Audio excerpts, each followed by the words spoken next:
ഈ പറയുന്ന നമ്മുടെ ക്ലാസിക്കിലൊക്കെ അനുഭവപ്പെട്ട പോലെ മിറർ കാണാതിരിക്കുന്ന രീതിയിലുള്ള വൈബ്രേഷൻ ഒന്നും ഇല്ല. പക്ഷെ ഇത് എന്ന് പറഞ്ഞാൽ നമുക്ക് സീറ്റ് ഇത് അഡ്ജസ്റ്റ് ചെയ്യാൻ പറ്റും. അതുകൊണ്ട് ആക്സിലേറ്റർ കേബിൾ മാറാൻ നിൽക്കേണ്ട, സെൻസർ വല്ല പണി കിട്ടുമെങ്കിൽ മാറിയാൽ മതി. ബാഗ് മാത്രം ചവിട്ടിയ പണി അറിയാം. പ്ലാസ്റ്റിക് ആണ്, വെറും പ്ലാസ്റ്റിക്. ഇതിപ്പോ എവിടെയെങ്കിലും പോയി കല്ല് അടിച്ചാൽ ഒറ്റയടിക്ക് പൊട്ടാന്ന സാധനമുള്ളത്. പകുതി വണ്ടിയൊക്കെ ഫുൾ ടാങ്ക് അടിക്കണം. അങ്ങനെയാണ് അതിന്റെ പ്രകൃതി നിയമം. നമുക്ക് ഭയങ്കര വാഗ്ദാനങ്ങളായിരുന്നു. മൈലേജ് ആയാലും ഭയങ്കര സെറ്റപ്പായിരുന്നു. എനിക്ക് ആ വണ്ടിക്ക് 33, 30, 27, 28 കിട്ടിയ സമയത്ത് ഇതിനോ ഇതിന്റെ ഒരു ചില സമയത്ത് നമ്മുടെ കൈ നിൽക്കത്തില്ല എന്നൊരു ഫീലൊക്കെ തോന്നും നമുക്ക്. ഒരു 2 ടയറും ഒരു ടാങ്കും പിന്നെ കുറെ കമ്പികൾ മാത്രമേ ഉള്ളല്ലോ എന്നാ ചോദിച്ചത്. അതെ അതെ അതെ, കൊണ്ടുവന്ന് മൂട്ടി ഇടിച്ച് കയറ്റി തന്നു കഴിഞ്ഞാൽ എല്ലാരെയും തൃപ്തിപ്പെടുത്തിക്കൊണ്ടൊക്കെ വണ്ടി എടുക്കാന്ന് വിചാരിച്ചത് നടക്കത്തില്ല. അത് കറക്റ്റാ. ഗേൾഫ്രണ്ട് ആയിട്ടില്ല, വയസ്സ് 28, ജിനോ അത്യാവശ്യം വസ്തുവും കാര്യങ്ങളൊക്കെ ഉണ്ട്, പള്ളിയോട് ചേർന്ന് വീട്, ചിലപ്പോൾ പൊട്ടിയോ ഒടിഞ്ഞോ ഒക്കെ പോവാം. ഹായ് ഫ്രണ്ട്സ്, നമസ്കാരം. ഓൾ ഫ്രെയിംസിൻ്റെ മറ്റൊരു വീഡിയോയിലേക്ക് എല്ലാവർക്കും സ്വാഗതം. ഇന്ന് നമ്മളൊരു ഭയങ്കര വെറൈറ്റി ബൈക്കുമായിട്ടാണ് വന്നിരിക്കുന്നത്. ഏതാണെന്നായിരിക്കും ആദ്യത്തെ യൂസർ റിവ്യൂ ആണെന്ന് എനിക്ക് തോന്നുന്നു. യൂട്യൂബിൽ ആരും ഇട്ടിട്ടില്ല. അപ്പോൾ തന്നെ നിങ്ങൾക്ക് മനസ്സിലായി കാണും ഏതാ ബൈക്ക് എന്നുള്ളത്. റോയൽ എൻഫീൽഡിൻ്റെ ഹിമാലയനുമായിട്ടാണ് വന്നിരിക്കുന്നത്. ആ കളർ തന്നെ കണ്ടില്ല, എന്ത് വ്യത്യസ്തമായ colour. Sherpa engine 452 BS6 Phase 2 എഞ്ചിനാണ് വന്നിരിക്കുന്നത്. അപ്പോൾ ഈ ഷെർപ്പ എന്നുള്ളത് എല്ലാവരും ഒന്ന് ചിന്തിച്ചാണ് എന്താണ് ഇങ്ങനൊരു പേര് വരാനുള്ളൊരു കാരണമെന്നുള്ളത്. തീർച്ചയായിട്ടും അത് ഹിമാലയൻ എന്ന് പറയുമ്പോൾ എന്താണ് മനസ്സിലാവുന്നത്, നമ്മൾ ഈ ഷെർപ്പ എന്ന് പറഞ്ഞ ആൾക്കാരാണ് ഈ ഹിമാലയൻ കയറാനൊക്കെ ആൾക്കാർ വരുമല്ലോ, അത് കീഴടക്കാനൊക്കെ എവറസ്റ്റൊക്കെ ഇങ്ങനെ കയറി പോകുന്നത്. അപ്പോൾ അവരെ ഹെൽപ്പ് ചെയ്യുന്ന ആൾക്കാരെ നമ്മൾ ഈ ഷെർപ്പ എന്നാണ് പറയുന്നത്. ഇവരുടെ ലഗേജ് എടുത്തിട്ട് പോകുന്നതും അവരെ ഇങ്ങനെ ഹെൽപ്പ് ചെയ്ത് അവർക്ക് വഴി കാണിച്ച് അസിസ്റ്റ ഗൈഡ് എന്ന് പറയാം, അതേമാതിരി അവരെ കൊണ്ടുപോകുന്ന ആൾക്കാർ. അപ്പോൾ ആ ഒരു പേരിട്ടുകൊണ്ട് തന്നെയാണ് ഹിമാലയൻ ഷെർപ്പ എന്നാണ് ആ എഞ്ചിനെ വിളിച്ചത്. അപ്പോൾ അവർക്ക് കൊടുക്കുന്ന ഒരു റെസ്പെക്റ്റും അതുപോലെ തന്നെ ഈ ബൈക്കും കൊണ്ട് നിങ്ങൾ ഹിമാലയനിൽ പോകണം എന്ന് തന്നെയാണ് റോയൽ എൻഫീൽഡ് പറയുന്നത്. ഇതിൻ്റെ ഓണർ വേറെ ആരുമല്ല, പഴയൊരു ഹിമാലയൻ അവൻ്റെ കയ്യിലുണ്ട്. അപ്പോൾ ആ ഓണറിനെ നിങ്ങൾക്കൊന്ന് പരിചയപ്പെടുത്തേണ്ട ആവശ്യമുണ്ടോ എന്ന് ചോദിച്ചാൽ അതിൻ്റെ ഒരു ആവശ്യവും ഇല്ല. നിങ്ങൾക്ക് എല്ലാവർക്കും അറിയാവുന്നതാണ് നമ്മുടെ സ്വന്തം ജിനോച്ചി. വണ്ടി എടുത്ത് ആദ്യം തന്നെ വണ്ടിയിൽ നിന്നൊക്കെ വീണ് കൈയൊക്കെ മുറിഞ്ഞ് അല്ലാതെ വേറെ ചില പ്രത്യേക സാഹചര്യങ്ങളാണ്. വണ്ടിയിൽ നിന്ന് വീണാണെങ്കിൽ വണ്ടി ഇങ്ങനെ ഇരിക്കത്തില്ല. അല്ല, ഞാൻ വിചാരിച്ചു ഇനി വണ്ടിക്കൊന്നും പറ്റിയില്ലെങ്കിൽ നിനക്ക് പറ്റിയൊന്നും പ്രശ്നമില്ല, വണ്ടിക്കൊന്നും പറ്റരുത്. വേറെ ചില സാങ്കേതിക കാരണങ്ങളാണ് പറ്റിയത്, അത് ഞാൻ മാറ്റി വെക്കും നിങ്ങൾക്ക് വേണ്ടി. അത് ലാസ്റ്റ് പറയുമോ? ഓക്കെ, അപ്പം നമുക്ക് അതറിയണ്ട, ഞങ്ങൾ വണ്ടിയെ പറ്റി അറിഞ്ഞാൽ മതി. തീർച്ചയായിട്ടും. ആദ്യം തന്നെ ചോദിക്കട്ടെ, പഴയൊരു ഹിമാലയൻ കയ്യിലുണ്ട്, പിന്നെന്തുകൊണ്ട് ഈ ഒരു പുതിയ ഹിമാലയനിലോട്ട് പോയത്? അതൊരു പ്രണയം എന്ന് വേണമെങ്കിൽ പറയാം. ഹിമാലയൻ കാര്യം ഓൾറെഡി എന്റെ വണ്ടി പഴയത് ഞാൻ കുറെ ഉപയോഗിച്ചു, പുതിയ ഇറങ്ങിയപ്പോ ഒരു കൗതുകം ഉണ്ടായിരുന്നു എടുക്കണമെന്നുള്ള. അതുകൊണ്ടാണ് ഞാൻ ആദ്യം വിചാരിച്ച് വണ്ടി കൊടുത്തിട്ട് എടുക്കാന്നുള്ളൊരു ഇതായിരുന്നു. അത് ജോബി സമ്മതിച്ചില്ലേ കൊടുക്കാൻ? അതിന് ജോബി പറഞ്ഞിട്ടില്ലടാ, ആദ്യമായിട്ട് നിന്റെ പേരിൽ എടുത്തൊരു വണ്ടി അതല്ല, അതിരിക്കട്ടെ എന്ന് പറഞ്ഞോണ്ട്. അപ്പൊ ആ ഹിമാലയൻ എത്ര കിലോമീറ്റർ ഓടി? അത് ഒരു 55-60 അടുത്ത് ഓടിയാ വണ്ടി. 60,000 കിലോമീറ്ററോളം ഓടി. നമ്മൾ കുറെ യൂസ് ചെയ്ത് എല്ലാരും യൂസ് ചെയ്ത്, ഫ്രണ്ട്സും എല്ലാരും യൂസ് ചെയ്ത്. ഇപ്പൊ കുഴപ്പമില്ലാതെ വണ്ടി ഇപ്പൊ ഇവിടെ ഇല്ല. വണ്ടി ഉണ്ടായിരുന്നു, നമുക്ക് ഇതിന്റെ കൂടെ ഇപ്പൊ വെക്കായിരുന്നു. അതിപ്പോ എറണാകുളത്താ വണ്ടി, എറണാകുളത്ത് ഇരിക്കുന്നത്. ഓക്കെ, അവൻ എറണാകുളത്ത് വർക്ക് ചെയ്യുന്നത്, അപ്പോൾ അവിടെ കൊണ്ട് വെച്ചിരിക്കുവാണ്. അപ്പോൾ ആ വണ്ടിയും ഈ വണ്ടിയും തമ്മിലുള്ളൊരു വ്യത്യാസം എന്താ ഫീൽ ചെയ്ത്? അത് 60,000 ഓടി, ഇതിപ്പോൾ അറൗണ്ട് ഒരു 1000 കഴിഞ്ഞായിരുന്നു നീ പറഞ്ഞു. ഓക്കെ, അപ്പം അതും ഇതും ഓടിച്ചപ്പോൾ എന്താണ് ഒരു വ്യത്യാസമായിട്ട് ഫീൽ ചെയ്തത്? വ്യത്യാസം എന്ന് പറയാനായിട്ട് ഇതിലിപ്പോ പവറിന്റെ കാര്യം തന്നെയാണ് മെയിൻ കാര്യം എന്ന് പറഞ്ഞാൽ. അത് അത്രയും അണ്ടർ പവർ എന്ന് ഞാൻ പറയത്തില്ല. അത് ഏകദേശം 410 cc ഉണ്ട്, ഇത് 450 അടുത്ത് ഉണ്ട്. അന്നേരം നമുക്കിപ്പോ ലോങ് ഒക്കെ പോകുമ്പോൾ തന്നെ ഇപ്പോൾ ഒരു ഓവർടേക്ക് ചെയ്യണമെങ്കിലോ കാര്യങ്ങളൊക്കെ വരണമെങ്കിൽ ഇപ്പോൾ പെട്ടെന്നൊരു ഗിയർ ഡൗൺ ചെയ്ത് പെട്ടെന്ന് കയറി പോകാനൊക്കെ ആയിട്ട് ഒരു ഇനിഷ്യൽ പവർ നോക്കുവാണെങ്കിൽ ഇത് തന്നെ നല്ലത്. പവർ ഇതിനാണ് കൂടുതലെന്നാ പറയുന്നത്. വണ്ടി പക്ഷെ കുറെ പേര് പറയുന്നു, കുറെ എനിക്ക് അറിയത്തില്ല, എനിക്ക് ഹിമാലയനെ വെച്ച് പറയുമ്പോൾ ചിലവർ ഈ ഒത്തിരി ആൾക്കാർ വീഡിയോ ഇട്ടപ്പോൾ അതിലൊക്കെ കുറെ ആൾക്കാർ പറയുന്നുണ്ടായിരുന്നു പഴയ ഹിമാലയന്റെ അത്ര ലുക്ക് വന്നില്ല പുതിയ ഹിമാലയൻ. നിനക്ക് എന്താ തോന്നുന്നത്? വേറെ ഒന്നുമല്ല, ഇപ്പൊ കാഴ്ചയിൽ എനിക്കായാലും ഞാൻ ഈ വണ്ടിയുടെ ഫസ്റ്റ് ഫോട്ടോസും വീഡിയോസും ഒക്കെ വന്ന സമയത്ത് ഞാൻ വിചാരിച്ചു വണ്ടി കൊച്ചൊരു വണ്ടി ആയിരിക്കും. പക്ഷെ കണ്ടപ്പം നിങ്ങൾ ഇതിൽ കാണുന്ന കണക്കല്ല കേട്ടോ, ഭയങ്കര വലിപ്പമുണ്ട് വണ്ടിക്ക്. അതെ, എനിക്കത് പറയാനുള്ള, ഞാനും വിചാരിച്ചത് നമ്മുടെ BS4 ആ ഹിമാലയൻ ആയിരിക്കും, നല്ല ഹൈറ്റും അല്ലെങ്കിൽ നല്ല ഗ്രൗണ്ട് ക്ലിയറൻസും കാര്യങ്ങളൊക്കെ ഉള്ളത്. പക്ഷെ എന്ന് പറഞ്ഞാൽ ഇപ്പം നല്ലൊരു കാണുമ്പോൾ തന്നെ അറിയാം എൻ്റെ മറ്റേ പഴയ ഹിമാലയനെക്കാട്ടി ഒരു 10 mm കൂടുതലാണ് എൻ്റെ ഗ്രൗണ്ട് ക്ലിയറൻസ് കൂടുതലാണ് ഇതിന് ആണ്. അപ്പോൾ ഇതാണ് കുറച്ചുകൂടെ ഗ്രൗണ്ട് ക്ലിയറൻസ്. പിന്നെ കുറച്ച് എനിക്ക് ഹാൻഡിലിംഗ് കൂടെ കുറച്ചും കൂടെ കംഫർട്ടായിട്ട് തോന്നി. കാര്യം എൻ്റെ വണ്ടിയുടെ മറ്റേതിൻ്റെ ഹാൻഡിൽ എന്ന് പറഞ്ഞാൽ ഇച്ചിരി കൂടെ വൈഡ് ഹാൻഡിൽ. നമുക്ക് എവിടെയെങ്കിലും പോകുന്ന ഒരു ചെറിയൊരു ഏതെങ്കിലും ഒരു സ്പേസിലോ അല്ലെ എവിടെയെങ്കിലും പോകാൻ നമുക്ക് ഭയങ്കരമായിട്ടൊരു ഭയമായിരിക്കും. ഇപ്പൊ ഹാൻഡിലിടിച്ച് വീഴുവോ അല്ലെ അങ്ങനെയുള്ള. ഇതെന്ന് പറഞ്ഞാൽ വണ്ടി നമ്മുടെ കയ്യിൽ ഇരിക്കുന്ന ഒരു ഫീൽ നമുക്ക് കിട്ടുന്നു ഇതിന്റെ അകത്ത്. ലോങ് എവിടെ പോയേണ്ടതെന്നാണ് നമ്മൾക്ക് ഇനി അറിയാം. അങ്ങനെ ലോങ് എന്ന് പറയാനായിട്ട് ഞാൻ ഇപ്പൊ അങ്ങും പോയില്ല. ഇപ്പൊ ഈ പറയുന്ന കണക്ക് ഇടയ്ക്ക് എറണാകുളം പോകും, പിന്നെ അവിടെ നിന്ന് അങ്ങോട്ടും ഇങ്ങോട്ടൊക്കെ പോകും. ഞങ്ങൾ ഇടയ്ക്ക് ആതിരപ്പള്ളിയൊക്കെ ഒന്ന് പോയായിരുന്നു. അല്ലാതെ ലോങ് ഒന്നും പോയിട്ടില്ല. ഇതിപ്പോ അങ്ങോട്ടും ഇങ്ങോട്ടും ഒക്കെ ഓടിയ ഓട്ടവും അതൊക്കെ ഉള്ളൂ. ഇപ്പൊ അങ്ങനെയാണ് ഒരു 1000 എത്തിച്ചത്. ഇതിന്റെ കമ്പനി ഏതാണ്ട് 35 കിലോമീറ്റർ അങ്ങ് മൈലേജ് പറഞ്ഞു വണ്ടി ഇറങ്ങിയപ്പോൾ നമുക്ക് ഭയങ്കര വാഗ്ദാനങ്ങളായിരുന്നു. മൈലേജ് ആയാലും ഭയങ്കര സെറ്റപ്പായിരുന്നു. നിനക്ക് എത്ര കിട്ടി മൈലേജ്? പഴയ ഹിമാലയന് 35 എന്ന് പറഞ്ഞിട്ട് എനിക്ക് ആ വണ്ടിക്ക് 33, 30, 27, 28 കിട്ടിയത്. ഇതിനോ? പക്ഷെ ഇത് എനിക്കിപ്പോൾ ഞാൻ ഫുൾ ടാങ്ക് അടിച്ച് നോക്കി ഒരു വട്ടം ഓടിച്ചപ്പോൾ എനിക്ക് ഈ ഡിസ്പ്ലേ കാണിച്ച മൈലേജ് 27 ആ റേഞ്ച് കിട്ടുന്നുണ്ട്.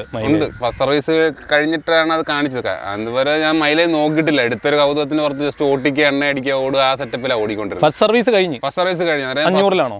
ആ ഫസ്റ്റ് സർവീസ് 500-ലാണ്. എത്ര രൂപയായി സർവീസ് കോസ്റ്റ് എനിക്ക് ഏകദേശം 1600 1700-നകത്തൊരു ആ ഒരു റേഞ്ചാണ് ആയത്. ഓക്കെ, അത്രയും സർവീസ് 500 ഓയിൽ ചേഞ്ച് ചെയ്ത് അങ്ങനെ ജസ്റ്റ് ചെറിയൊരു സംഭവങ്ങൾ മാത്രമേ ചെയ്യുന്നുള്ളൂ. പിന്നെ എൻഫീൽഡിന്റെ സർവീസിനെ പറ്റി നിനക്ക് ഏറ്റവും കൂടുതൽ അഭിപ്രായം പറയാൻ നിനക്ക് കാണും. ഞാനത് എടുത്ത് ചോദിച്ച ആൾക്കാർക്കെല്ലാം അറിയാം, എൻഫീൽഡ് ഉള്ളവർക്ക് അവരുടെ സർവീസ് എങ്ങനെയാണെന്നുള്ള കാര്യങ്ങൾ. ഓക്കെ, ഇഷ്ടംപോലെ എടുത്ത് സർവീസ് ചെയ്യാൻ പറ്റും. വണ്ടി ഇഷ്ടംപോലെ ഇറങ്ങുന്നുണ്ട്. ഇഷ്ടംപോലെ ഇപ്പം മാരുതിയുടെ കാർ ഇറങ്ങുന്ന പോലെയാണ് റോയൽ എൻഫീൽഡിന്റെ ബൈക്കായ അവർക്ക് എല്ലായിടത്തും സർവീസ് അവൈലബിലിറ്റി ഉണ്ട്. അതുകൊണ്ട് അതൊരു പ്രശ്നം വരുന്നില്ല. ക്വാളിറ്റി വ്യത്യാസമുണ്ട് കേട്ടോ. മാരുതിയുടെ ക്വാളിറ്റി അല്ല റോയൽ എൻഫീൽഡിന്റെ ക്വാളിറ്റി. അതെ, ഓക്കെ. സർവീസ് സൈഡ് നോക്കുകയാണെങ്കിൽ കുഴപ്പമൊന്നുമില്ല, പക്കയായിട്ടാ. പക്ഷെ ഇത് ശരിക്കും പറഞ്ഞ വണ്ടി ഇപ്പോൾ വന്നതല്ലേ ഉള്ളൂ. അന്നേരം ഇപ്പോൾ സർവീസ് ചെയ്യുന്നവർക്കായാലും ട്രെയിനിങ് കഴിഞ്ഞവർക്ക് വണ്ടികൾ വന്ന് തുടങ്ങുന്നതേ ഉള്ളൂ. ഓക്കെ, ഇപ്പൊ ചെയ്ത് ബേസിക് ആയിട്ടുള്ള കാര്യങ്ങളാണ്. നീ എന്തെങ്കിലുമൊക്കെ ഭാവിയിൽ ഓരോന്ന് വരുമ്പോ അറിയാം ഷോറൂമാർക്ക് ഇതിനെ പറ്റി പണി അറിയാവോ ഇല്ലയെന്നുള്ള. അതെ അതെ, അല്ലാതെ ഇപ്പൊ ഒന്നും പറയാൻ പറ്റത്തില്ല. ഇപ്പൊ ഓയിൽ ചേഞ്ചും പുതിയ എഞ്ചിൻ മൊത്തത്തിൽ ചേഞ്ച് ആയി വന്ന പുതിയ എഞ്ചിനാണ് 450. അതോടുകൂടി അങ്ങനെ ചേഞ്ച് ആയി വന്നു. ഇതൊക്കെ അഡീഷണൽ ഫിറ്റിംഗ് ആണോ ഈ വന്നിരിക്കുന്നത്? അല്ലല്ല, ഇത് ഓൾറെഡി ഉണ്ട്. ഇത് പഴയതിനും ഇതേപോലെ നമുക്ക് ഒരു ടാങ്ക് കാർഡ് പോലെ വരുന്നുണ്ട്. അപ്പൊ ഇതാണ് അഡീഷണൽ. ഞാനൊരു 4500 രൂപ മുടക്കി ഒരു ക്രാഷ് കാർഡ് മേടിച്ച് വെച്ചതേ ഉള്ളൂ. അത്രേ ഉള്ളൂ. നമുക്ക് ഓരോരു ദേഷ്യം. കാര്യം ഈ 3 ലക്ഷം രൂപയ്ക്ക് ഈ സാധനം മേടിച്ചിട്ട് ഇത്തിരി പോകുന്ന ഈ ക്രാഷ് കാർഡ് തന്നില്ല നമുക്ക്. ഓൺ റോഡ് പ്രൈസ് എത്രയാണ് വന്നത്? ഇത് ഇപ്പം ഈ പറഞ്ഞ ക്രാഷ് കാർഡും കൂടെ നോക്കുകയാണെങ്കിൽ എല്ലാം കൂടെ ചേർത്ത് എനിക്ക് ഒരു 385 ഓൺ റോഡ് വന്നിട്ടുണ്ട്. അപ്പം 385 കൊടുത്താണ് നമ്മളിത് സ്വന്തമാക്കേണ്ടത്. ഇതിനു മുമ്പ് പറഞ്ഞ പോലെ എഞ്ചിൻ ചേഞ്ച് ആയാണ് വന്നിരിക്കുന്നത്. ഇപ്പം ടോട്ടലി ഷെർപ്പ എഞ്ചിൻ എന്നാണ് ഇതിന് പറഞ്ഞത്.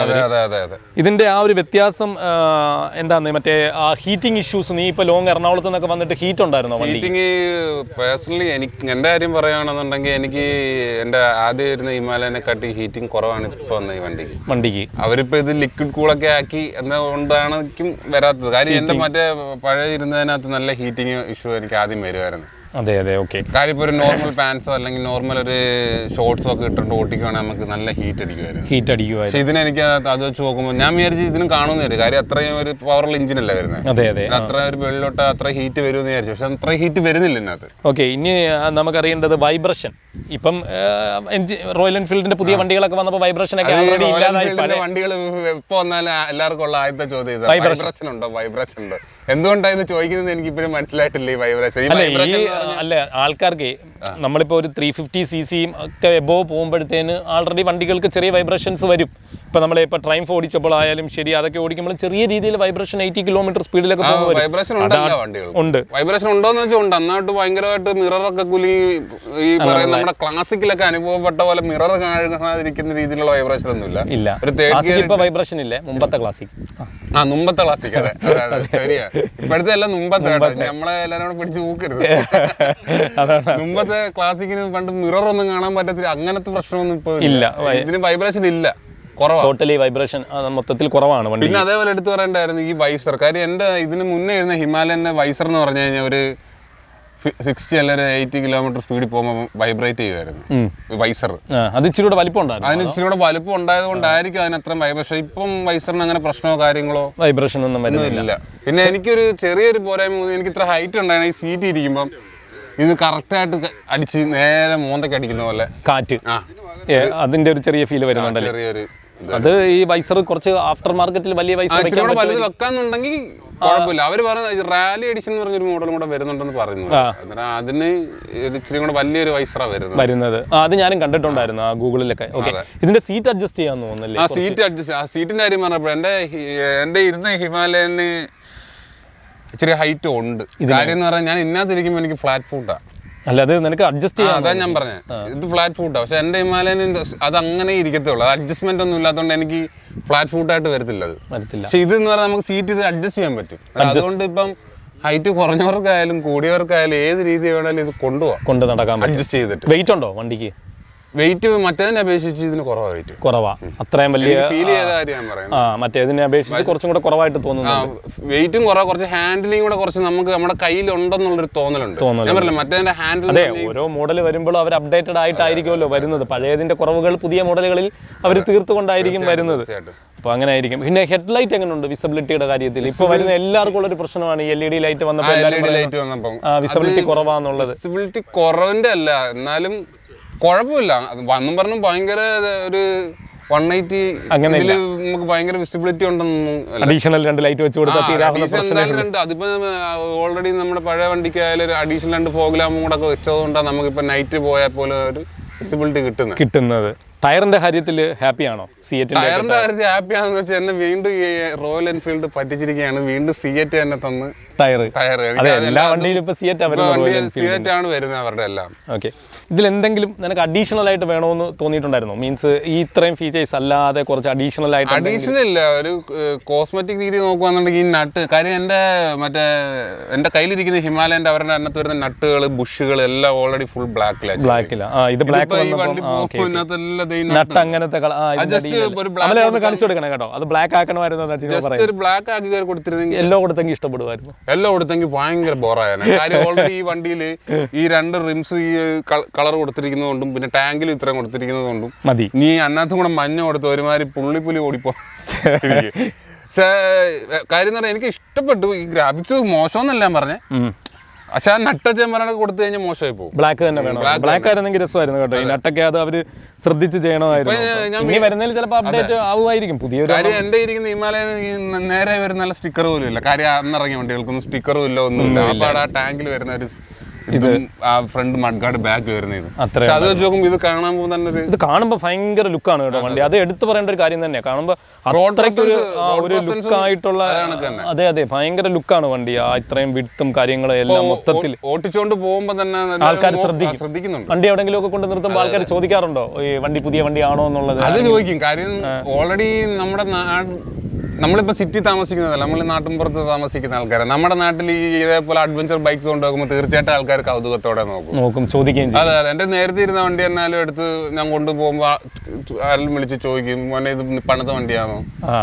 എന്തിനു പറയുന്നത്? നമ്മുടെ ക്യാമറാമാൻ്റെ ഡാഡി വരെ ഒരു ചോദിച്ചു, ഇതെന്തോടെ റോയൽ എൻഫീൽഡിന്റെ ഏത് വണ്ടി എന്ന് വരെ ചോദിച്ചാൽ മതി. ജെയ്സനങ്ങളിന് ഡെഡിക്കേറ്റ് ചെയ്തു. ജെയ്സനങ്ങൾ ഒരു വട്ടം എൻ്റെ അടുത്ത് ചോദിച്ചു അവിടെ നിന്നപ്പോൾ. ജിനോ, നിനക്കിതിൽ ഏറ്റവും ഇഷ്ടപ്പെട്ട കാര്യങ്ങൾ ആദ്യം പറയൂ. ഫസ്റ്റ് എടുത്തു പറയാനാണെങ്കിൽ വണ്ടിയുടെ പവർ തന്നെ കേട്ടോ. Power okay. അടുത്ത പിന്നെ ഈ പവർ കൊടുക്കുന്ന ഒരു സാധനമാണ് ഇരിക്കുന്നത്. റൈഡ് ബൈ വയർ എന്നും പറഞ്ഞുള്ള സിസ്റ്റം വരുന്നത്. പുതിയ കേബിൾ ഇല്ല. അതെ, അതുകൊണ്ട് ആക്സിലേറ്റർ കേബിൾ മാറാൻ നിൽക്കേണ്ട, സെൻസർ വല്ല പണി കിട്ടുവാണെങ്കിൽ മാറിയാൽ മതി. പക്ഷെ കുഴപ്പമില്ല. പക്ഷേ കേബിൾ അപേക്ഷിച്ച് നോക്കുവാണെങ്കിൽ ഭയങ്കരമായിട്ട് ക്വിക്കായിട്ട് തന്നെ നമുക്ക് റെസ്പോണ്ട് ഉണ്ട്. ഇപ്പോൾ ആക്സിലേറ്റർ കൊടുത്ത വണ്ടി കയറി പോകുമ്പോഴും സഡൻ ആയിട്ട് കയറി പോകുന്നുണ്ട്. അതെ. പിന്നെ വേറെ എടുത്തോളം ബ്രേക്കിംഗ് തന്നെ. ഇപ്പോൾ ഈ പറഞ്ഞ ഈ പവറുള്ള വണ്ടി ഇത്ര സ്പീഡിൽ പോകുമ്പോൾ നമുക്ക് പിടിച്ച് നിൽക്കുവാന്നുണ്ടെങ്കിൽ വണ്ടി നിൽക്കും. പിന്നെ ഇത് ABS ആണ്. എൻ്റെ പഴയ വണ്ടി നോൺ ABS വണ്ടിയായിരുന്നു കേട്ടോ. ഇത് ഡുവൽ ചാനൽ ABS ആയിരുന്നു. അങ്ങനെ ചെറിയ പ്രശ്നങ്ങളെ കൊണ്ടാണ് ഇത് പിന്നെ എടുത്തത്. കാര്യം ഹിമാലയനോട് ഇഷ്ടമൊക്കെ കൊണ്ട് തന്നെ പിന്നെ നമ്മൾ ഇത് തന്നെ വീണ്ടും എടുത്തു. ബാക്ക് ബ്രേക്ക് മാത്രം ചവിട്ടിയാൽ നിൽക്കുമോ അതോ ഫ്രണ്ടും കൂടെ പിടിക്കണം? ബാക്ക് മാത്രം ചവിട്ടിയാൽ പണിയറിയാം. ബാക്കും ഫ്രണ്ടും കൂടെ അത് ഷോറൂംകാർ തന്നെ പറയുന്നുണ്ട്, ഇത്രയും പവറൊക്കെ ഉള്ള വണ്ടിയല്ലേ, നിങ്ങൾ ഒരെണ്ണം മാത്രമായിട്ട് കൊടുക്കരുതെന്ന് പറഞ്ഞു. ബാക്കും ഫ്രണ്ടും കൂടെ ഒരു ഈക്വലി കൊടുക്കാന്നുണ്ടെങ്കിൽ ഓക്കെ. അല്ല ബാക്ക് മാത്രം. ബ്രേക്കിൽ ഹാപ്പിയാണ്. ബ്രേക്കിൽ ഹാപ്പി. പിന്നെ മേജറായിട്ട് വേറൊരു കാര്യം പറഞ്ഞത് ഈ കാണുന്ന സ്റ്റാൻഡ് ഉണ്ടോ? ഈ സ്റ്റാൻഡ് പഴയ വണ്ടിയിൽ വരുന്നതെന്ന് പറഞ്ഞു കഴിഞ്ഞാൽ പഴയ വണ്ടിയുടെ ഏറ്റവും വലിയൊരു കുഴപ്പം, ഇപ്പോൾ നമുക്കൊരു ചെറിയൊരു സ്ലോപ്പിലോ അല്ലെങ്കിൽ ചെറിയ എന്തെങ്കിലും ഒരു ഹൈറ്റിൽ കൊണ്ട് വണ്ടി വെക്കുകയെന്നുണ്ടെങ്കിൽ നമുക്ക് ഈ വണ്ടി ഇപ്പോൾ വീഴുമോ എന്നുള്ളൊരു കാര്യം. അതിൻ്റെ സ്റ്റാൻഡിന് അത്ര ഒരു ചരിവില്ല. ഇങ്ങനെ വെക്കുമ്പോഴേ ഇത് നമ്മൾ കറക്റ്റായിട്ട് വെച്ച് കഴിഞ്ഞാൽ വണ്ടി കറക്റ്റായിട്ട് ചരിഞ്ഞ ആ ഒരു ഇതിലോട്ട്. മറ്റേത് ഭയങ്കര പേടിച്ചാണ് എവിടെയെങ്കിലും കൊണ്ടൊക്കെ വെക്കുന്നത് നമ്മൾ വെക്കുന്നത്. അങ്ങനെ ഒരു പ്രശ്നമുണ്ട്. ഇത് അങ്ങനെയുള്ള കുഴപ്പമില്ല. സ്റ്റാൻഡൊക്കെ അതും നല്ല വീതിയുള്ള സ്റ്റാൻഡൊക്കെ വെച്ച് സെറ്റ് ആക്കിയിട്ടുണ്ട്. ഒന്നും കുഴപ്പമില്ല. പിന്നെ ഉള്ളതെന്ന് പറഞ്ഞാൽ എൻ്റെ എക്സോസ്റ്റ് നോട്ട് കൊള്ളാം. പുതിയതിൻ്റെ എക്സോസ്റ്റ് നോട്ട് എനിക്ക് പഴയതിനേക്കാളും കൊള്ളാം. പഴയതിനെക്കാട്ടിയും കൊള്ളാം. അപ്പോൾ ഇതൊക്കെയാണ് ഇഷ്ടപ്പെട്ട കാര്യങ്ങൾ. ഇഷ്ടപ്പെടാത്ത കാര്യങ്ങളെന്ന് ചോദിക്കാനാണെന്നുണ്ടെങ്കിൽ ആദ്യം എടുത്തോണ്ടത് ഇതുണ്ട് നമ്മൾ ഇവർ ഈ ഓഫ് റോഡൊന്നും പറഞ്ഞിറക്കിയ സാധനമാണ്. എന്നിട്ട് അവരിത് ഈ സബ് ഗാർഡ് കൊടുത്തിരിക്കുന്നുണ്ട്. പ്ലാസ്റ്റിക് ആണ്, വെറും പ്ലാസ്റ്റിക്. ഇതിപ്പോൾ എവിടെയെങ്കിലും പോയി ഒരു കല്ലിടിച്ചാൽ ഒറ്റയടിക്ക് പൊട്ടാവുന്ന സാധനമേ ഉള്ളത്. അതെ. അപ്പം ഓഫ് റോഡ് ചെയ്യുന്ന ആൾക്കാർ പ്രത്യേകം ശ്രദ്ധിക്കുക, അതെല്ലാം മാറ്റണം. അത് റോയൽ എൻഫീൽഡ് തന്നെ മാറ്റി കൊടുക്കുമായിരിക്കും. അവിടെ പൈസ കൊടുത്തു കഴിഞ്ഞാൽ അവർ പറഞ്ഞല്ല 9,000 രൂപയ്ക്ക് ക്രാഷ് കാർഡും അതും കൂടെ തരാൻ വേണ്ട. അപ്പോൾ ഓഫ് റോഡ് ചെയ്യുന്നവർ വെച്ചാൽ മതി. അവനിപ്പോൾ ഓഫ് റോഡിൽ പോകുന്നില്ല. ഞാനിപ്പോൾ റിട്ടയർഡ് ആയി. ഇപ്പൊ മൊത്തത്തിൽ പരുക്ക്. അതുകൊണ്ട് എന്റെ ജീവചരിത്രം വ്ലോഗ് ചെയ്യാനാണെങ്കിൽ കുറെ ഉണ്ട് കേട്ടോ. അതുകൊണ്ട് അത് നമ്മളിപ്പോ ഇവിടെ പറയാൻ ഉദ്ദേശിക്കുന്നില്ല. പിന്നെ ഒരു പോരായ്മയെന്ന് എടുത്ത് പറയാനായിട്ടുള്ളതെന്ന് പറഞ്ഞ ഹോൺ. എന്റെ പഴയ വണ്ടിക്ക് ഈ പറയുന്നത് സിംഗിൾ ഹോൺ ആയിരുന്നു. ഞാൻ വിചാരിച്ചു ഈ പുതിയ നമ്മുടെ വണ്ടിക്കെങ്കിലും ഒരു ഡുവൽ ഹോൺ ഉണ്ടായിരുന്നെങ്കിൽ സെറ്റ് ആയിരുന്നു. സൗണ്ട് കുറവുണ്ടല്ലേ? ഇത്രയും വലിയ വണ്ടിയും സൗണ്ട് കുറവുണ്ട്, അലർച്ച വളരെ കുറവുണ്ട്. ഈ ആന പോലെ ഈ സാധനം ഉരുണ്ട് പോയിട്ട് ഞാൻ അടിക്കുന്ന ഹോൺ കേൾക്കുമ്പോൾ എലി കരയുന്ന പോലെ. അതാണ് പറഞ്ഞത്. അപ്പൊ അതൊക്കെയാണ് ഇഷ്ടപ്പെടാത്ത കാര്യങ്ങൾ. അതൊക്കെ ഉള്ളൂ. ഫുൾ ടാങ്ക് പെട്രോളൊക്കെ അടിച്ചിട്ടിരിക്കുന്നത്. എത്രയാണ് ടാങ്ക് കപ്പാസിറ്റി? അത് അയ്യോ അതെടുത്ത് നേരത്തെ പോസിറ്റീവ് ചോദിച്ചാൽ പറയേണ്ട ഒരു കാര്യമായിരുന്നു. ടാങ്ക് കപ്പാസിറ്റി ഇപ്പം വരുന്ന വണ്ടിക്ക് കൂടുതലാണ്. എന്റെ വണ്ടി ഇതിപ്പോ എത്ര ലിറ്റർ അടിച്ചിരിക്കുന്നത് ഈ ഫുള്ളായിട്ട്? എന്റെ പഴയ ഹിമാലയന് 15 ലിറ്ററും എന്റെ പുതിയ ഹിമാലയന് 17 ലിറ്ററും 2 ലിറ്ററും കൂടെ എക്സ്ട്രാ കയറി 17 ലിറ്റർ അടിച്ചങ്ങ് കയറ്റി ഫുൾ ടാങ്ക്. അതിപ്പോ ആദ്യത്തെ ഒരു കൗതുകം ഇതൊക്കെ. നമ്മളെ പകുതി വണ്ടിയൊക്കെ ഫുൾ ടാങ്ക് അടിക്കണം. അങ്ങനെയാണ് എന്റെ പ്രകൃതി നിയമം. ഓക്കെ, അതാണെങ്കിൽ ഫുൾ ടാങ്ക് അടിച്ച് അല്ല. അതുകൊണ്ടാണ് ഞാൻ നേരത്തെ പറഞ്ഞില്ല മൈലേജിന്റെ കാര്യം ചോദിച്ചപ്പോൾ ഞാൻ പറഞ്ഞത് മൈലേജ് കാര്യങ്ങളൊക്കെ നോക്കാനും എങ്ങനെ ഉണ്ടെന്നൊക്കെ അറിയാനും വേണ്ടി. കാര്യം എന്ന് പറഞ്ഞാൽ എനിക്ക് നേരത്തെ എൻ്റെ പഴയ ഹിമാലയനകത്ത് ഈ പറയുന്ന പോലെ ഒരു ഫ്യൂവൽ ഗേജിൻ്റെ ഒരു പ്രശ്നം ഉണ്ടായിരുന്നു. കാര്യം ഈ പുതിയ എൻ്റെ ഹിമാലയനകത്തും ആ ഒരു പ്രശ്നമുണ്ട്. എന്താ പറയുക, ഈ മീറ്റർ കറക്റ്റായിട്ട് ഇപ്പോൾ ചില സമയത്ത് ഞാൻ ഇപ്പോൾ ഫുൾ ടാങ്ക് ഇപ്പോൾ അടിച്ചിട്ടുണ്ട്. ചില സമയം ഇപ്പോൾ കാണിക്കുന്നില്ല. ചില സമയത്ത് റണ്ണിങ്ങിൽ നമ്മൾ ഫുൾ ടാങ്ക് അടിച്ചിട്ട് പോകുമ്പോഴും നമുക്ക് കറക്റ്റ് റീഡിങ് കാണിക്കുന്നില്ല. എങ്ങനെ റീഡിങ് മീൻസ് ഇപ്പം ഫുൾ ടാങ്ക് അടിക്കുമ്പോൾ നമുക്ക് ഇത് ഫുൾ കാണിക്കണം. ചില സമയത്ത് ഇത് പകുതി കാണിക്കും, ചില സമയത്ത് മുക്കാൽ കാണിക്കും. ജിനോ, ഇതിൽ ഈ മീറ്റർ ഈ ഒറ്റ കളറിൽ തന്നെ ആയിരിക്കും നൈറ്റ് ആവുമ്പോഴും? അല്ല, നൈറ്റ് ആകുമ്പോൾ നമുക്ക് അത് ഡാർക്ക് തീമിലോട്ട് പോകും. നമുക്ക് വേണ്ട. മീറ്ററിൽ ഒത്തിരി കാര്യങ്ങൾ കാണിക്കുന്നുണ്ടല്ലോ.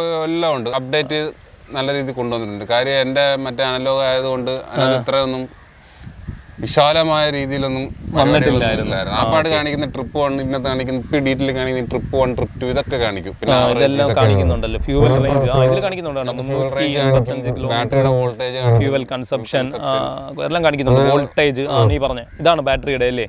സംഭവം കുറെ ഉണ്ട്. നീ കുറച്ചുകൂടെ പഠിക്കണം. നമ്മൾ വണ്ടി എടുത്ത് സർവീസ് ഡ്യൂ അത് കാണിക്കുന്നുണ്ട്. ഷോറൂമിൽ നിന്ന് എടുത്തപ്പോൾ നമ്മൾ കാര്യങ്ങളൊക്കെ കാണിച്ചു. ഇപ്പൊ ഓരോന്ന് പഠിച്ച് വരാറുണ്ട്. എഞ്ചിൻ ടെമ്പറേച്ചർ ഇങ്ങനെ ഭയങ്കര ഡീറ്റെയിൽ ആയിട്ട് കാര്യങ്ങൾ കാണിക്കുന്നുണ്ട്. നാവിഗേഷൻ കണക്ട് ചെയ്യാൻ പറ്റും. നാവിഗേഷന്റെ കാര്യം പറയാനാണെന്നുണ്ടെങ്കിൽ അത് പറയട്ടെ. നമ്മുടെ ഒരു ഫ്രണ്ടിന്റെ ഒരു ഐഫോൺ ഉണ്ടായിരുന്നു. നമ്മള് അതൊന്ന് കണക്ട് ചെയ്യാൻ നോക്കിയിട്ട് ജന്മത്തിൽ ഈ സാധനം നടക്കുന്നില്ല. ഗൾഫിൽ നിന്ന് കൊണ്ടുവന്ന ഐഫോൺ കണക്ട് ചെയ്യാൻ പറ്റത്തില്ല കേട്ടോ. അന്നേരം ഇത് എടുത്ത സമയത്ത് നമ്മുടെ ഷോറൂമാർ ഗൾഫിൽ നിന്ന് കൊണ്ടുവന്ന പുറത്തു കൊണ്ടുവന്ന് ചോദിച്ചതുമില്ല, എടുത്തതൊന്നുമില്ല. നമ്മുടെ കയ്യിലിരിക്കുന്ന ഐഫോണും ഇല്ല. അതുകൊണ്ട് നമ്മളത് തിരക്കില്ല. നമ്മളെ സാധാ ആൻഡ്രോയിഡ് ആയതുകൊണ്ട് അതിനകത്ത് കണക്ട് ചെയ്യുമ്പോൾ നമുക്ക് നാവിഗേഷനും പിന്നെ കോള്, മ്യൂസിക്കിന്റെ പരിപാടികൾ, കാര്യങ്ങൾ അങ്ങനെ കുറെ കാര്യങ്ങളുണ്ട്. ഫോണിലുള്ളതൊക്കെ വരുന്നുണ്ട്. ഇന്ത്യൻ ഐഫോൺ കണക്ട് ആവും. പിന്നെ ആൻഡ്രോയിഡ് എല്ലാം കണക്ട് ആവുന്നുണ്ട്. അതുകൊണ്ട് നമ്മളെ ആൻഡ്രോയിഡുകാരൊന്നും പേടിക്കണ്ട. ആൻഡ്രോയിഡ് ഫോൺസ് എല്ലാം കണക്ട് ആവും. ഫോൺ എടുക്കുന്നവർ മാത്രം നോക്കിയാൽ മേഡ് അവിടെ ഇന്ത്യയിൽ എടുക്കുന്ന സാധനം ഇന്ത്യനാണെങ്കിൽ കണക്ട് ചെയ്യില്ല. പക്ഷേ അതിന്റെ ഒരു ഫോണിന്റെ വേറെ ഡിഫക്റ്റ് ഉണ്ട്. ഇപ്പൊ ആൻഡ്രോയിഡ് ആയാലും ഐഫോൺ ആയാലും ഏതായാലും ഈ ഫോൺ ഇപ്പൊ കണക്ട് ചെയ്യുകയാണെന്നുണ്ടെങ്കിൽ തന്നെ നമ്മുടെ ഫോൺ എപ്പോഴും ഓണായി കിടക്കണം. ഫോണിലെ ചാർജ് പോവും, നെറ്റ് ഇറങ്ങി പോവും, എല്ലാം മൊത്തത്തിൽ പോവും. ഓക്കെ, എന്തൊക്കെയായാലും അത്രയും കുറച്ച് കാര്യങ്ങളൊക്കെ അവർ കൊടുത്തില്ല. ഇവരുടെ ഈ റോയൽ എൻഫീൽഡിന്റെ കുഴപ്പമൊന്നും ഇവർ എല്ലാം ഇങ്ങനെ തുറന്നിട്ട് തരും. ഇതിന്റെ എല്ലാം എന്തെങ്കിലും ഒരു സൈഡ് പ്രശ്നങ്ങളും കാണും. അല്ല, എന്തായാലും നമ്മൾ കൊടുക്കുന്ന പൈസക്കുള്ള വണ്ടി ഉണ്ടല്ലോ, അതിൽ ഹാപ്പിയാണോ? കൊടുക്കുന്ന പൈസക്ക് ഇത്ര നല്ലൊരു എഞ്ചിനും പിന്നെ ഇത്ര നല്ലൊരു മോഡലും കാര്യങ്ങളൊക്കെ തന്നെ നല്ലതാണ്. സജസ്റ്റ് ചെയ്യോ വേറെ ആൾക്കാർക്ക്? സജസ്റ്റ് ഞാൻ ചെയ്യുമെന്ന് ചോദിച്ചാൽ ഇപ്പൊ ഈ പറയുന്ന കണക്ക് അഡ്വഞ്ചർ ബൈക്കൊക്കെ ഇഷ്ടപ്പെടുന്നവരാണെങ്കിൽ ഞാൻ സജസ്റ്റ് ചെയ്യും. അല്ലാതെ എല്ലാവരും ഈ വണ്ടി എടുക്കണമെന്ന് ഞാൻ പറയത്തില്ല കേട്ടോ. അതെ, ഇതിന്റെ ഒരു ചില സമയത്ത് നമ്മുടെ കൈ നിൽക്കത്തില്ല എന്നൊരു ഫീലൊക്കെ തോന്നും നമുക്ക്. ആ ഒരു സ്പീഡ് കഴിയുമ്പോൾ അഡ്വഞ്ചർ ഇഷ്ടപ്പെടുന്ന പിള്ളേർക്കാണെങ്കിൽ, അഡ്വഞ്ചർ ഇഷ്ടപ്പെടുന്നവരും ഇതേപോലൊരു കാര്യം ഇപ്പൊ ഞാൻ പറയട്ടെ, ഞാൻ എൻ്റെ ഇരുന്ന ആദ്യത്തെ ഹിമാലയൻ അതെടുത്ത സമയത്ത് ഈ വണ്ടി കൊണ്ടുവച്ച് എല്ലാവർക്കും ഇഷ്ടപ്പെട്ടില്ല. എല്ലാവരും ചോദിക്കുന്നത് ഈ വണ്ടിക്കകത്ത് 2 ടയറും 1 ടാങ്കും പിന്നെ കുറെ കമ്പികളും മാത്രമേ ഉള്ളല്ലോ എന്നാ ചോദിച്ചത്. എന്റെ വീട്ടിലടക്കം ആൾക്കാരെല്ലാരും ചോദിച്ചില്ല. കാര്യം നോക്കുമ്പോ ഒരു സെറ്റപ്പ് ഇല്ല. ഇപ്പൊ ഇത് തന്നെ നോക്കിയാലും നോക്കി പെട്ടെന്ന് നോക്കിയാൽ ഈ പറയാൻ പെട്ടെന്ന് പോകുന്ന ഈ ടാങ്കിലോട്ടാണ്. ഇത് ഇഷ്ടപ്പെട്ടോ വീട്ടിലെ എല്ലാവർക്കും എടുത്തോണ്ട് ചെന്നപ്പോ? നമ്മൾ ഈ എല്ലാരെയും തൃപ്തിപ്പെടുത്തിക്കൊണ്ടൊക്കെ വണ്ടി എടുക്കാന്ന് വിചാരിച്ചത് നടക്കത്തില്ല. അത് കറക്റ്റാ. കാര്യം എന്ന് പറയുന്നത് ഇപ്പൊ ഇത് തന്നെ നോക്കി ഇന്നത്തെ എടുത്ത് പറയാനായിട്ടുള്ള ഈ ടാങ്ക് മാത്രമേ ഉള്ളൂ. വേറെ അതിനകത്ത് എന്തെങ്കിലും ഒരു ബോഡി പാർട്ട് എന്ന് പറയാൻ ഇന്നത്തെ എവിടെയെങ്കിലും ഉണ്ടോ? അതന്നെ, നമ്മൾ ഏത് വണ്ടി എടുത്താലും നെഗറ്റീവ് കമന്റ്. ഇപ്പൊ എല്ലാവർക്കും ഇഷ്ടപ്പെടണമെന്നില്ല ഈ വണ്ടി. ഇഷ്ടപ്പെട്ടില്ലേ? എനിക്ക് ഇഷ്ടപ്പെട്ടുകൊണ്ട് ഇനിയിപ്പോ ഞാൻ പറഞ്ഞ പോലെ ഇതിന്റെ 650 ഇറങ്ങണ നമ്മൾ ഒരു കൈ അത് നോക്കും. ഈ മോഡൽ ഹിമാലയന്റെ ഒരു 650 കൂടെ വരുവാണെങ്കിൽ അപ്പൊ നമ്മൾ അതും കൂടെ കൈ വെച്ച് നോക്കും. ഇപ്പം ക്ലാസിക്കിന്റെ ആ സെയിം മോഡൽ 650 എഞ്ചിനൊക്കെ വെച്ച് ഏതൊക്കെയോ ഇങ്ങനെ വരുന്നുണ്ട്. ഷോർട്ട് ഗൺ എന്നും പറഞ്ഞൊരു മോഡൽ വരുന്നുണ്ട്. വണ്ടി കാണാനൊക്കെ കൊള്ളാം, രസമുള്ള വണ്ടിയാ.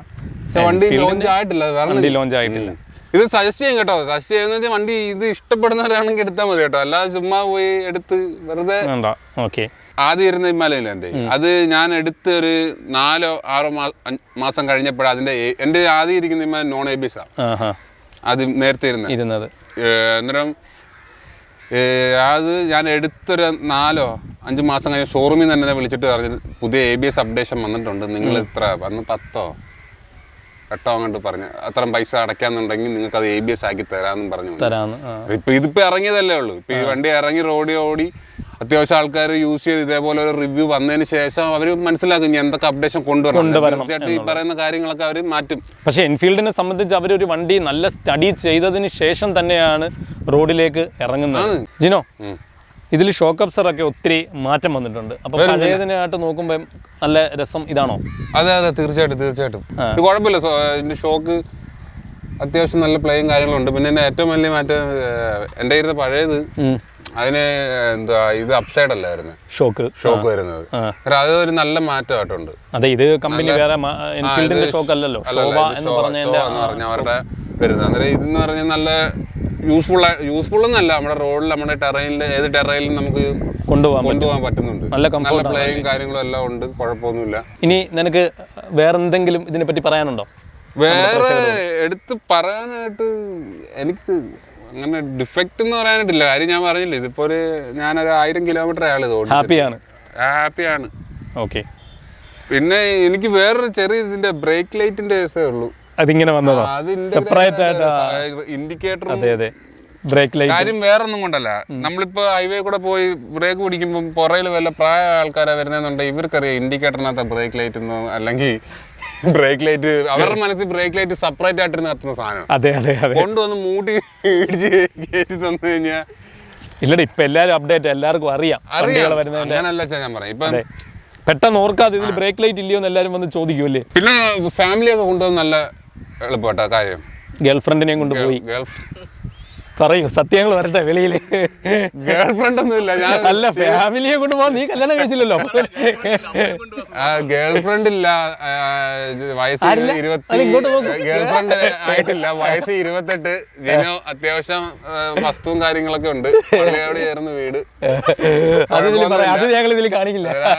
അമ്മ മാത്രമേ കൊണ്ടുപോയിട്ടുള്ളൂ. വേറെ കയറാൻ താല്പര്യമുള്ളവർക്ക് എന്റെ Instagram ID കൊടുക്കാം, മെസ്സേജ് ചെയ്യാമെങ്കിൽ വണ്ടിയായിട്ട് രാവിലെ വന്ന് പിക്കപ്പും ഡ്രോപ്പും ചെയ്യുന്നതായിരിക്കും. അമ്മ എന്ത് പറഞ്ഞു ഇതിൽ ഇരുന്നിട്ട്? അമ്മ ഇഷ്ടപ്പെട്ടു. കാര്യം മറ്റേ പഴയ എന്റെ വണ്ടിയായിട്ട് അമ്മയായിട്ട് പോകുമ്പം അമ്മ എന്നെ ചീത്ത വിളിക്കാറുണ്ട്. ഒരു വട്ടം ഒരു പണിയും കിട്ടി, അമ്മയുടെ സാരി കയറി ബാഗിൽ കുരുങ്ങുകയും ചെയ്തു ഒരു വട്ടം. പക്ഷെ അത് വെച്ച് നോക്കുമ്പോൾ ഇതൊക്കെ നമുക്ക് പിന്നെ സുഖമായിട്ട് കയറി ഇരിക്കാൻ പറ്റുന്നുണ്ട്. വേറെ കാര്യം കൂടെ ചോദിക്കട്ടെ, സ്പോക്ക് വീലാണോ ഇഷ്ടം അലോയ് വീലാണോ ഇഷ്ടം? എനിക്ക് സ്പോക്ക് പേഴ്സണലി, എനിക്ക് അത് ഏത് വണ്ടിയായാലും സ്പോക്കിനോടാ താല്പര്യം. എനിക്ക് ബൈക്കിന്റെ ലുക്കിന് ഇത് തന്നെ വേണം. അലോയ് ബൈക്കിന് ആവശ്യമേ ഇല്ല. അലോയ് ഏത് ബൈക്കിലും കാറിൽ കിടക്കണം, എന്നാലേ ലുക്ക് ഉള്ളു. ബൈക്കുകൾക്ക് എപ്പോഴും ഇങ്ങനെ വരുന്നതാണ് എനിക്ക് ഇഷ്ടം. Spoke വീലാണ് look. സ്പോക്കിന്റെ ഒരു ഗുണമെന്ന് പറയുന്നത് നമ്മള് പല ടെറയിലും ഇപ്പൊ നമ്മളിതും കൊണ്ട് വലിയ അഡ്വഞ്ചർ ഒന്നും പോകുന്നില്ല. ഇപ്പൊ പോകുന്ന വഴിക്ക് ഇപ്പൊ നമുക്ക് അലോയ് വീൽസ് ആണെന്നുണ്ടെങ്കിലേ ചിലപ്പോൾ അതിന്റെ കറക്റ്റ് ആയിട്ട് ഒന്ന് ഇടിച്ചു കഴിഞ്ഞു കഴിഞ്ഞാൽ വേണമെങ്കിൽ ഇത് ബെൻഡായി പൊട്ടി. അതിന്റെ ഏറ്റവും വലിയൊരു ഉദാഹരണം നമ്മുടെ മറ്റേ BMW GS 310 എന്ന് പറഞ്ഞ മോഡൽ ഒരു അഡ്വഞ്ചർ ബൈക്ക് ഉണ്ട്. അന്നേരം ഇവർ അത് അലോയിലാണ് ഇറക്കിയത്. ആ വണ്ടി ഇറങ്ങിയ കുറെ കംപ്ലൈന്റ് ഉണ്ടായിരുന്നു. അത് തീർച്ചയായിട്ടും ഓഫ് റോഡ് പോകുന്ന വണ്ടിക്ക് സ്പോക്കാണ് ഏറ്റവും ബെറ്റർ ഓപ്ഷൻ. കാര്യം എന്ന് പറഞ്ഞാൽ അതുകൊണ്ട് ഇതിന്റെ എല്ലായിടത്തും പ്രഷർ കറക്റ്റ് ആയിരിക്കും, ഈ ചെന്ന് ഇടിക്കുന്നതായാലും തട്ടുന്നതെല്ലാം ഇപ്പൊ നമ്മളൊരു ടെറൈൻ കയറുമ്പോൾ. പക്ഷെ അതേ സമയത്ത് ഒരു അലോയ് വീലാണെന്നുണ്ടെങ്കിൽ ഈ നിൽക്കുന്നതിന്റെ വിങ്സിന്റെ ആ ഒരു പ്രഷറും അല്ലാത്തുള്ള ഗ്യാപ്പിലുള്ള പ്രഷറും വ്യത്യാസമാണ്. ചിലപ്പോൾ പൊട്ടിയോ ഒടിഞ്ഞോ ഒക്കെ പോവാം. ഇതൊക്കെയാണ് നമ്മളുടെ ഹിമാലയൻ്റെ പുതിയ വിശേഷങ്ങൾ. അപ്പോൾ വീഡിയോ ഇഷ്ടപ്പെട്ടിട്ടുണ്ടെങ്കിൽ പറഞ്ഞോളൂ. ആ വീഡിയോ ഇഷ്ടപ്പെട്ടിട്ടുണ്ടെങ്കിൽ ഞങ്ങളെ ലൈക്ക് ചെയ്യുക, അല്ല ഞങ്ങളുടെ വീഡിയോ ലൈക്ക് ചെയ്യുക, ഷെയർ ചെയ്യുക. പിന്നെ ഞാൻ ഈ പറഞ്ഞതിനകത്ത് എന്തെങ്കിലും പോരായ്മയുള്ള തെറ്റുണ്ടെങ്കിൽ നിങ്ങൾ കമന്റ് ചെയ്യണം. പറഞ്ഞത് ഇതൊന്നും അല്ല, നല്ല കാര്യങ്ങളെന്നുള്ളത് നിങ്ങൾ കമന്റ് ചെയ്യണം. കമന്റ്സ് ആണ് വേണ്ടത്, നമുക്ക് വേണ്ട.